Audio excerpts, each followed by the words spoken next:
Барлықтарыңызға сәлем, каналға тіркеліп, лайк басуды ұмытпаңыздар. Пайғамбарымыз саллаллаху алейхи уассаламның Таифқа сапары. 3 жылға созылған мүшриктер бойкотынан босап, енді бас көтердік дегенде қайғылы оқиғалар бірінен соң бірі қайталана берді. Бұл жылды пайғамбарымыз саллаллаху алейхи уассаламның өміріндегі қайғыға толы жыл деп аталды. Әзірет Мұхаммедтің саллаллаху алейхи уассалам үлкен ұлы 4 жасар Қасым кенеттен шетінеп, отбасы қайғы жамылды. Бұл оқиға пайғамбарымызды сарсып, жүрегі мейірімге толы әкені ауыр мұңға бөледі. Тұла бойы тоңғышының мәйітін жерлеуге алып бара жатып, қарсы алдындағы Құяқан тауына қарап, «Ей асқар тау, қанша қатты болсаң да, менің басыма түскен оқиғаға сен душар болғанда, уатылып, жермен жексен болар едің», деп қабырғасын қайыстырған қайғының ауыртпалығын білдірген. Қасымын жоқтап, қиналған отбасын іле-шала ұлдары Абдулланың өлімі тіпті қажытты. Оқыс оқиғалар, қайғылы қазалардан Расулулланың қабырғасы қайысты. Мұсылмандар оның қайғысына ортақтасып, сөздерімен болса да демеуге тырысты. Ал кәпірлердің қуанышында шек жоқ. Көңіл айтпақ түгіл, қуанысып мәз болған еді. Арада аз уақыт өткен соң, пайғамбарымыз саллаллаху алейхи уассаламның өзіне ең жақын тартатын көкесі Әбу Тәліп және сүйікті жары Хадиша да радиаллаху анху қайтыс болады. Бұл пайғамбарымыз үшін ең ауыр жыл еді. Ынсапсыз мүшриктер Әбу Тәліп пен Хазіретті Хадишаның өліміне қуанып қана қоймай, азалы сәтті пайдаланып, Хазіретті Мұхаммедке шабуылдап, зықысын шығарды. Тұс-тұстан тырайқайлап бас салатындары сондай, ардақты пайғамбарымыздың дінді уағыздауға шамасын келтірмейді. Зығырданы қайнаған оны міндетіне деген адалдық туған жерінен жырақ кетуге жетелейді. Пайғамбардың таңдауы Сакиф тайпасының мекені Таифқа түседі. Мақсаты Сакифтерді исламға тартып, олардың арасынан өзіне арқа тұтар адамдар дайындау. Таиф Арабстанда бау-бақшасымен, мол жеміс-жидегімен аты шыққан жасыл желекті мекен. Сондай-ақ Расулулланың сүт анасы да Таифқа жақын маңда. Пайғамбарымыз Таифтағыларға үлкен үміт артып, мұсылмандықты мойындар деген оймен жолға шыққан еді. Пайғамбарлықтың 10-шы жылы, Шәуіл айының 27-ші күні, қасына Зәйд ибн Харисаны ертіп Меккеден шыққан ол, Таифқа келген бойда Сакиф тайпасының аузы дуалы деген ақсақалдарымен жүздесуді жөн көреді.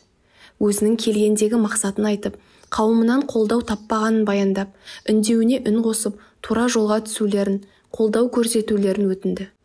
Өкінішке қарай, 10 күн бойы тіл майын тамызып, таухидке шақырғанымен сенікі дұрыс деген жан баласы шықпады. Қолдамағандары былай тұрсын, ит қосып айтақтап, қуып, жан жақтан тас жаудырып, қан жоса қылды. Сахиб тайпасы басшыларының бірі Алла тағала пайғамбарлыққа сенен басқа адам таппапты ма деп оттаса, енді біреуі менің саған айтар сөзім жоқ. Егер сен шынымен пайғамбар болсаң, айтқандарыңа қарсы шығып, басымды бәлеге соққым келмейді. Ал егер жалған айтып, жар салған болсаң, босқа басымды неге қатырайын деп, басын ала қашты. Сүйікті Алланың елшісі Сакифтерден қайыр келмесін түсініп, кетіп бара жатып, сендерден соңғы өтінерім, ең болмаса айтқандарымыз арамызда қалсын, жұртқа жаймаңдар деді. Көңілдері перделенген Сакифтердің үлкендерінің өзі, өтініш айтатындай сен кім едің? Тез көзіңді құрт. Өз ағайындарыңа сөзіңді өткізе алмай, бізге өткізгің келді ме? Оңайлықтан қулық асырмақ болдың ғой. Бізден аулақ жүр, ешбір өтінішіңді қабылдамаймыз деп пайғамбарға тас лақтырып, өршелене жүгірді. Арсыз, ұждансыз таифтықтардың әрбір соққысына кеудесін тосып, пайғамбарға қорған болуға ұмтылған Зәйдтің де үсті басы қанға боялды. Жан-жақтан тас жаудырылған қанпезерлер алдарындағы екеу қиналған сайын қарқ-қарқ күлкіге кенелді. Екеуі қанпезерлерден қашқан күйі жүзім бақшасына кіріп жасырынды. Әбден әлі құрыған Хазіретті Мұхаммед саллаллаху алейхи уассалам бақшаның кіреберісіндегі жүзім ағашының астына жер бауырлап жата қалды. Бұл баудың иесі Утба және Шайба деген екі ағайынды жігіт. Пайғамбарымыз солығын баса алмаған күйі Алла тағалаға жалбарына бастады. Жаратқан жан ием, әлдәрменімнің азайып, шарасыз қалғанымды, халқымнан қолдау көрмей қиналғанымды тек саған ғана айтып шағымданамын. Қайырымдылардың қайырымдысы уа Аллам, әлсіздердің жарылқаушысы, Мүсәпірлердің қорғаушысы жалғыз өзіңсің. Менің Раббым да сенсің. Сенің мейірімің де шексіз. Қатыгез дұшпан қысымына ұшыратпау да сенің қолыңда. Рақымды да, мейірімді де Аллам. Сенің қақарыңа ұшырамасам болды, басқа азаптың бәрі өткінші. Сонда да сенің қайырымдылығыңа сыйынамын. Уа жаратқан, сенің қақарыңа душар болудан, ризашылығыңнан аулақ қалудан, өзіңнің қараңғылықты сейілтетін, ақыретке дейін ұласатын нұрыңа сыйынамын. Уа құдіретті Алла, сенің ризашылығыңды тілеймін. Мүлт кетсем, кешіре көр, барша құдіреттің иесі сенсің деді. Жүзімдіктің иелері Хазіретті Мұхаммед пен Хазіретті Зәйдке жасалған қиянатты сырттай көріп, аяушылық білдірді. Кім де болса адамның баласы ғой, ең болмаса солығын алсын деп, құлдары Аддас арқылы оларға бір табақ жүзім жібереді. Аддас құл ләббәй тақсыр деп зымыраған күйі жүзімді алып бақшаға келеді де Алла елшісіне ұсынады. Расулулла саллаллаху алейхи уассалам бисмиллах деп жүзімнен үзіп алып аузына салады. Пайғамбарымыз Мұхаммедтің саллаллаху алейхи уассалам айтқанына ден қойған Аддас кідіріп қалады. Іштей, уаллахи, бұл сөзді бұл аймақтың халқы білмейді, айтпайды да деп ойлады. Мұхаммедтің саллаллаху алейхи уассалам құлдың ойын дөп басқандай, ей Аддас, сенің жұртың қайда, қай дінге бағынасың деп сұрайды. Аддас неновалықпын, христианмын деп жауап береді. Олай болса, сен ақиқаттың бастаушысы Юнус пайғамбардың жерлесі болып шықтың ғой. Сен Юнус пайғамбарды қайдан білесің? Неге білмейін? Ол менің бауырым. Юнус пайғамбар, мен де пайғамбармын. Аддас құлағына сенбей, сезімін тежей алмай Расулулланы құшақтап, аяғына жығылды.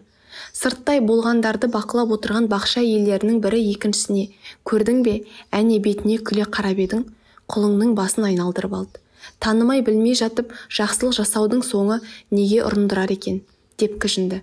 Аддас қайтып келгенде екеуі бірден, кімнің құлы екеніңді ұмытып, есіңнен танып қалдың ау сірә. Айдаладағы біреудің аяғына жығылғаның не, деп дүрсе қоя берді. Аддас еш қысылмастан қожайындарына, жер бетінде осы адамнан артық, одан қайырлы жан жоқ. Мен одан керемет нәрсе естідім. Оның айтқандарын пайғамбардан басқаның білуі мүмкін емес. Ол пайғамбардың нағыз өзі, деп жауап берді.